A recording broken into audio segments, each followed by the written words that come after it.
Gerald is compassionate about honest journalism. He is compassionate about teaching. He is compassionate about learning. I was chair at the time, and we were hiring for a position. It was to replace Roy Reed, who was a real pillar of the department. This so-called or Roy Reed designated position in the department had to be held by somebody who had a strong professional background and a good, solid feeling about the university. And that was Gerald.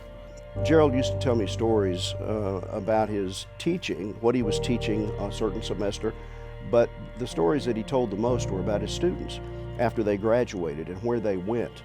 He called me in my office, actually, the newspaper I was working at, and he's like, "Hey, it's Gerald. Yeah, we want to make sure to throw you a goodbye party." I'm like, that is the coolest thing. Like, who does that, you know? Gerald Jordan does that. I get emotional thinking about the fact that there are going to be students here in the School of Journalism who've never had a class from Gerald Jordan. That just seems crazy to me. I do credit a lot of my career to like taking classes with him, and then him like working with me at the Traveler and pushing me to go work at the Traveler. And so whenever I've made a big career move, or like when I started the Times, I was really excited to tell him, because I knew that he would be one of the people who would be pretty excited to hear about that. I just want him to know what a long-lasting impact he's had on my life. Kimball Hall is not going to be the same without him, but it's in its best form because of him. And I really mean that. Gerald is a dedicated professor. He's kind, he's funny, he's, like I said, very thoughtful. He's just wonderful. He was very gifted in working with students, because he wouldn't give them an easy out. He would make them think. He would make them respond in a thoughtful way. Not only was he an extraordinary teacher, but he also got out there and worked in the journalism field, which I think is so extraordinarily important for students today.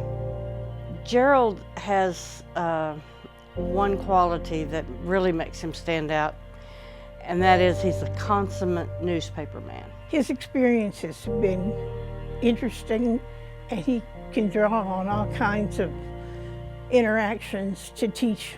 So I learned a lot from just hearing his stories instead of a textbook type situation, and I really appreciated that. I don't think I realized it at the time, but years later when you're like, what would Jordan do? There was a day in 2015 where I happened to be in a class with him. I think it is what is now known as the Digital Media Lab. So a group of students spend a whole semester in class with him. And one morning we were in what was then the Lemke newsroom, and like just before 10 a.m., we all somehow together got word that a plane had just crashed on MLK. That day we were in newsroom under his leadership, and I just look back at that as such a formative experience, where we were like, we're not going to do class today, we're going to go cover a plane crash. Professor Jordan, I don't have enough words to say thank you, but I always remember when you said you have ink in your blood. That's that's always stuck with me. And even though I'm not a newspaperman anymore, I still have ink in my blood, and it's because of you. And I can't thank you enough for that. One of the things that just about everybody knows about Gerald Jordan is his sense of humor. Gerald has a marvelous sense of humor. He loves a good joke. He has an extraordinary laugh that just makes you feel warm. Man, that laugh of his, right? Oh, you could hear that down the hallway. And it was always like, oh, Jordan's here, let's go say hi. He reminds me a little bit of the Energizer Bunny. He's always full of optimism and energy, and it's always positive. He loves a good cigar, a glass of whiskey, will always shoot straight. Anybody who wants to see Gerald, you better know where the golf course is, because that's where he's going to be. And I'm happy for him that way.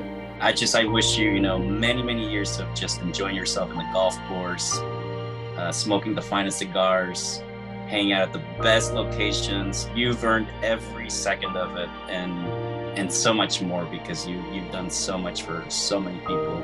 It's been a pleasure. It's been an honor. I don't think in my 51 years of Navy and University of Arkansas that I've dealt with a more positive, warm, welcoming person, and I only wish you the best.